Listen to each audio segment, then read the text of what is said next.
the MCU has been one of the biggest franchises over the last like decade or two. It's almost been 2 decades. That's actually crazy to think about. If you watch my streams a lot, you know that I love movies. I love watching movies. I love talking about movies. And the Marvel movies are some of the most fun to talk about, except if you're living in 2022. Because if you're living in 2022, then Marvel's not doing too good. Marvel released multiple TV shows and movies this year that were wildly disliked by most of the people who watch them. And it's not too hard to see why. I have been a huge Marvel fan since I was a kid, and I've stuck by the brand. But even I had my moments this year where I was like, this is it. The MCU is going to die. It's over. It's hard to really pin down what made 2022 so bad for Marvel. It seems like they just kind of had a general lack of direction, really, with what they wanted to do after the whole, Endgame Infinity Saga crisis, which, I mean, how do you move on from that? You create one of the biggest franchises in history. You make one of the biggest movies of all time. Where do you go from there? I guess the only way to go is, mediocrity. We had, I think, only really one highlight of the year, in my opinion, which was Moon Knight. Moon Knight was amazing. Moon Knight was a great series. It had a lot of it had some of the best character and charm to it. I love the story it told. Admittedly, though, even at the end, it got a little rushed, so it wasn't even perfect. The last episode was really rough in particular, but it was very, very solid. I mean, like a solid 4 stars from me. But I don't think anything else Marvel released this year even comes close to that. After Moon Knight, they went straight into Doctor Strange, which is so mid, so awful. You have one of the most charismatic actors left in the MCU, the only real character I feel that could possibly be the new face next to, after Iron Man. And you make him a side character in his own movie, and completely undo whatever character development you tried to do for another character in her own series. I hated Wanda in that movie, and I hated the whole Wanda era that we kind of hit, where people were like all for Wanda suddenly. It's like she never mattered. I don't want to be that like a dick, but she was never an important character. She was really a side character, but then she got her own show, and I don't know. It was a very obnoxious period of people standing Wanda all of a sudden. And then they just killed her anyways. So it was like, really, what was the point of all that? They set up so much in WandaVision and then just killed her at the end of Doctor Strange. It was fucking awful. After that was Miss Marvel, which again was pretty mid, and really cringe too. I get why a lot of people hated it. I actually didn't mind it. I thought the character was actually kind of charming. It was nice to see a very fangirl type character, because that's what a lot of us are, but I can see why people would find her cringe, but I thought she was, endearing. After that was Thor Love and Thunder, which, oh my god, I don't think I've ever seen a Marvel movie get as much hate as Thor Love and Thunder. The universe hated Thor Love and Thunder. Everyone on the planet was banding together. Marvel fans that had, been at war for years were joining forces to boycott this movie and talk about it. And this is where, it's going to sound a little rough, but I didn't mind it. I actually don't think Thor Love and Thunder is that bad of a movie. I don't think it's a great movie or a particularly good movie. It's fine though. I'd say it's good. It works as a absurd comedy. It's a nice little absurdist comedy, and it works on its own right. Power, it is our most sacred shrine, and it desecrates. Not for long. It just shouldn't have been an absurd comedy.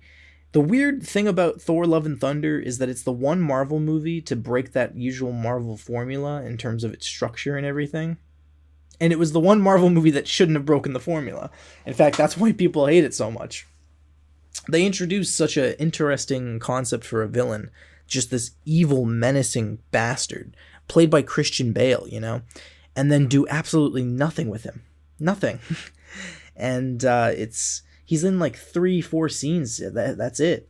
And most of the movie is just jokes after joke after joke, which, don't get me wrong, I found most of it to be funny.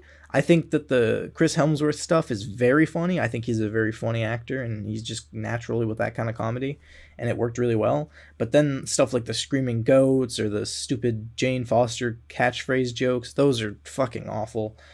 And it just pales in comparison to Ragnarok. It's a mid Marvel movie still, even then. But hot take, it's the best Marvel movie this year. I didn't really care for Black Panther Wakanda Forever too much. It was just kind of, it existed. It was alright. I didn't hate it. I didn't love it. It was okay. I thought that there were things about it that just held it back. It was a little too long. The entire first half didn't really do anything for me. I had no care about any of the characters there, and I kept wondering why I was sitting in that theater. But I started to gain interest once, like, Shuri and Namor started interacting. That was pretty good. The stuff they did with Namor was pretty cool. I didn't like that Shuri just kind of had the same arc that T'Challa had in Civil War, where she was like, I'm going to take revenge on this guy because he killed my family. And then, oh, no, I'm not, because revenge is wrong. Even though he kind of deserved to die. I don't know. It was a very, very weird concept to just redo that arc, but for Shuri. I don't know why they decided to do that. But yeah, Black Panther Wakanda Forever was, again, also mid. The year kind of stayed that way for most of it. It was just pretty much mid for, like, the entirety. If it wasn't mid, it was the one really good thing they did, which is Moon Knight. And if it wasn't that, it was fucking She-Hulk. She-Hulk is, I think, the worst show I've ever seen. I think I can confidently say that She-Hulk is my least favorite show of all time. It is so awful. It's pandering, it's boring, it's unfunny, it's fucking stupid.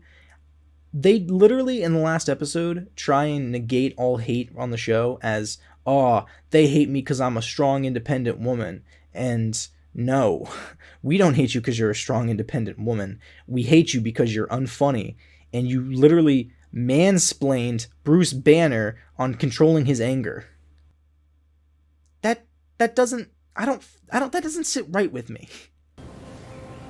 When I'm catcalled in the street, when incompetent men explain my own area of expertise to me, I do it pretty much every day, because if I don't, I will get called emotional or difficult, or I might just literally get murdered. So I'm an expert at controlling my anger because I do it infinitely more than you. The cell was just In case you needed to kill me, but you can't. I know, I tried. I got low. I didn't see an end, so I put a bullet in my mouth, and the other guy spit it out. That's my secret, Captain. I'm always angry.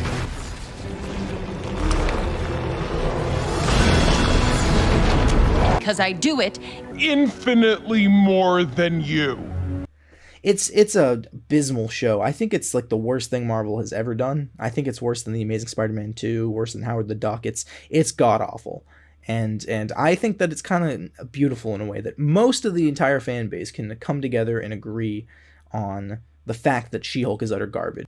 When you release this many, like, mid properties so back to back right after such a big success, you're emulating Burnout. You are showing to us Burnout, that you guys are done with your ideas and you're not able to think of something great. And it's not true, because you have this new plan for Secret Wars and all of that, so we know that you're thinking of something, but this was not your year to show it off. I don't think this year will be the comeback for Marvel. I think people will still end the year pretty hesitant, but it's definitely going to be a step in the right direction. And Ant-Man and the Wasp: Quantumania looks pretty good. Guardians of the Galaxy Volume 3 is my most hyped movie of the year so far. I mean, I just love everything the Guardians are in, so I'm excited to see that. And the Marvels is going to be fucking trash. I think the only TV show that's currently, like, dead set in a release is going to be Secret Invasion, which might be pretty fun, but other than that, I mean, I think they're just going to stick back to the movies to make sure that they get back on track before people completely abandon them. I mean, how can you blame them, though, when they're planning a TV show about Echo? Yeah, that was my favorite character from the Hawkeye TV series.